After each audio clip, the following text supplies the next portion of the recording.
Are you constantly saying yes and running yourself ragged? I'm here to show you how to take back control of your life so that you can say no more often and still get the same results. Hi, everyone. My name is Steve Perry, and today I'm going to show you how to take control over your life by learning when to say no in a way that still allows you to be productive. It's easy for all of us to get caught up in people pleasing or falling into the trap of thinking we have to do everything ourselves.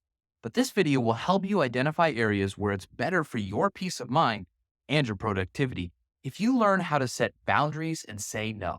All right, first off, it's important to recognize when to say no and why. The first step towards taking back control of your life is to recognize when it's critical to say no.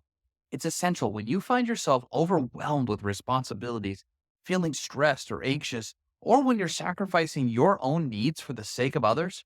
Remember, saying no isn't about being selfish, but about self preservation. It's about understanding your limits and prioritizing your well being. Saying no gives you the freedom to focus on what truly matters to you, helping you avoid burnout and ensuring that you give your best to the tasks and people most important to you. All right, first, we need to understand your limits and how much you can handle. Secondly, it's crucial to understand your own limits and how much you can realistically handle. No one is superhuman. There's only so much time in a day. It can lead to stress, exhaustion, and a decrease in the quality of your work. Start by assessing your current commitments, both professional and personal. Recognize which tasks are essential, which ones can be delegated or turned down. Gauge your energy level throughout the day and identify when you are the most productive.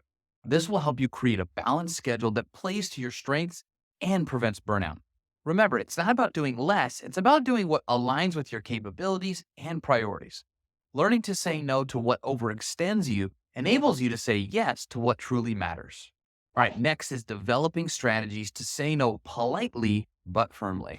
Mastering the art of saying no, it involves not just the act itself, but also the approach you take. Here are a few strategies to help you decline requests politely and firmly. Step one is to use a positive tone. Even when declining, maintain a positive, respectful tone. It helps in keeping the exchange cordial. Number two is to be clear and concise. Don't beat around the bush. State your refusal in clear terms and avoid getting into lengthy explanations or justifications. Step three is to offer an alternative. If possible, propose an alternative solution or compromise that might be mutually beneficial. This shows your willingness to help even if you can't commit to the original request. Number four is use I statements. Reframe your refusal as a personal decision as opposed to a judgment on the request or the person making it. Using sentences that start with I can help convey this. And number five, practice assertiveness. It's okay to stand up for your boundaries. Be assertive without being rude. If you start practicing these strategies, and soon you'll be able to say no with confidence and without guilt, opening the door to a more balanced and fulfilling life. Next, you should analyze your body language to ensure your no is clear. An often overlooked but critical aspect of communication, body language plays a pivotal role in conveying your message effectively. When it comes to saying no, your body language should align with your words, reinforcing your refusal. Here are some tips that help ensure that your body language communicates a clear no. One, maintain eye contact.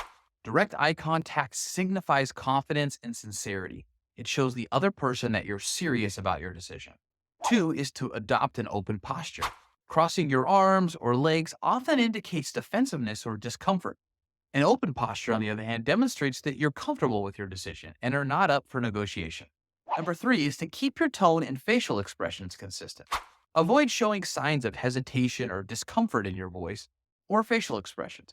A steady tone and neutral expression indicates certainty and conviction. And number four is nodding or shaking your head. A clear and decisive shake of the head can reinforce your verbal no, while nodding may confuse the message. Remember, your words and body language should work together in harmony. By consciously aligning your body language with your verbal refusal, you can communicate your no clearly and effectively, leaving no room for misunderstanding. Another thing is to consider the consequences of saying yes or no.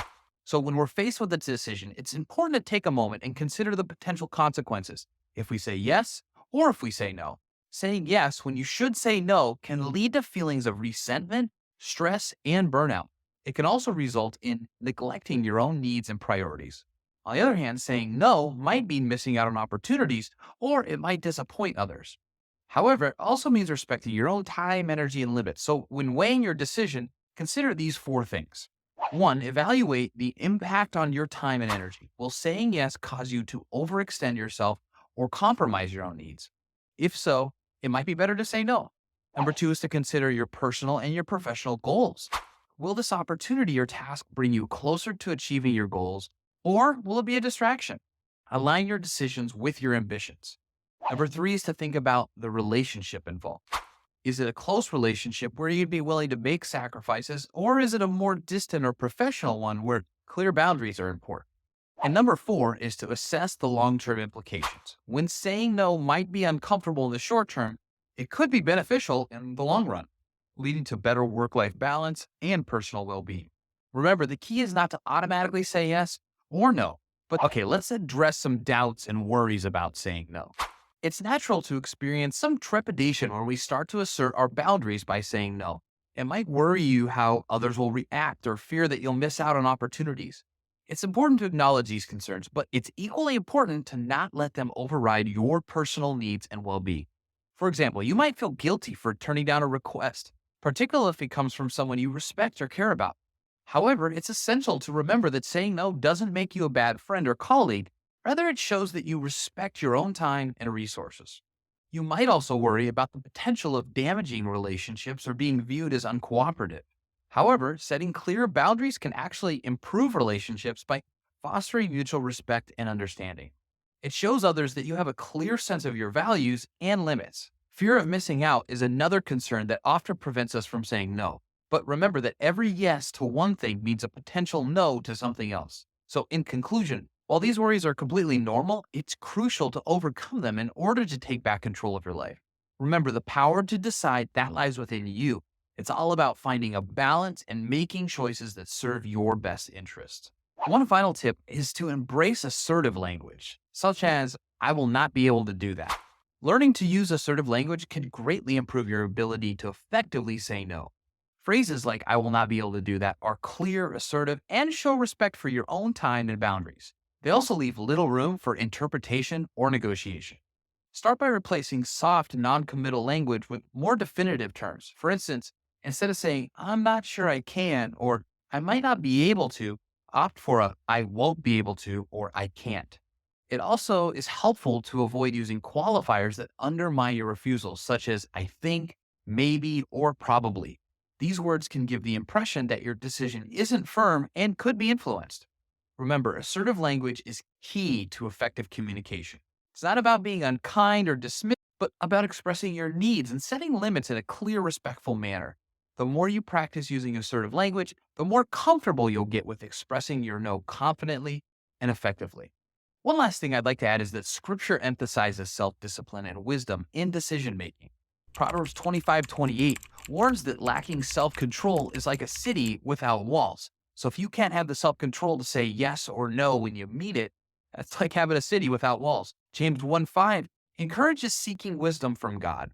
And while the Bible doesn't mention saying no directly, setting boundaries, a concept echoed in Proverbs 4:23, is a way to guard our hearts. Learning to say no wisely aligns with these principles, empowering us to make choices that reflect our values and protect our well-being. So in conclusion, taking control of your life is largely about learning to confidently and assertively say no when necessary. This starts with understanding the power of your body language and ensuring it aligns with your verbal refusal. You should also take time to consider the consequences of saying yes or no, evaluating factors such as the impact on your time, alignment with your personal and professional goals, the nature of the relationship involved, and potential long-term implications.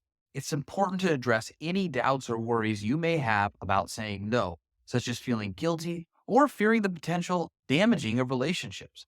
Overcoming these concerns is crucial to asserting your boundaries. And finally, embracing assertive language like I will not be able to do that is key to expressing your needs and setting limits in a clear, respectful manner. Thank you for joining me today and learning to say no and taking control of your life. If you found this video helpful, please hit the like button and comment below with your thoughts or experiences. And don't forget to share this video with others who might also benefit from it. And if you haven't already, subscribe to my YouTube channel for more content like this. Thank you for joining me today. Have an incredible day, and we'll see you next time.